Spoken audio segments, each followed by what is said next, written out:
மீசை இருந்தா அது தப்பே இல்லைங்க. ஒருத்தர் உடம்பு வாகு நல்ல முடி கருகருன்னு வரும். சில பேருக்கு இந்த காத ஓரத்துல கிருதா மாதிரி இருக்கும்.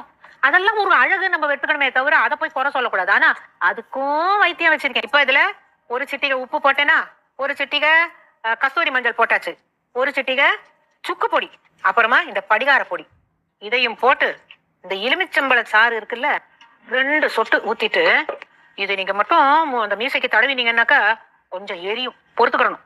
ஏன்னா சுக்குப்பொடி காரம், படிகாரம், கஸ்தூரி மஞ்சள் தூள் இப்படி நல்லா குழைச்சுக்கிட்டு, இப்ப இந்த மீசை இருக்குல்ல அங்க கால வேளையில நல்லா முகத்தை கழுவிக்கிட்டு யாரும் பார்க்காத போது இதை லேசா குழைச்சு இத இப்படியே தடவிட்டு ஒரு 10 நிமிஷம் ஊற போடுங்க. ஆனா உடனே போகாது. ஒரு 4-5 நாளைக்கு என்னன்னைக்கு எரியுதோ அன்னைக்கு போட்டுக்கிட வேண்டாம். ஒரு நாள் விட்டு ஒரு நாள், இல்லாட்டா வாரத்துக்கு ஒரு வாட்டி இப்படி மெதுவா போட்டீங்கன்னாக்கா இந்த கஸ்தூரி மஞ்சளுக்கும் படிகாரத்துக்கும் சுக்கு பொடிக்கும் உப்புக்கும் அது அப்படியே லேசா உதிர்ந்துரும். அப்புறம் வராது.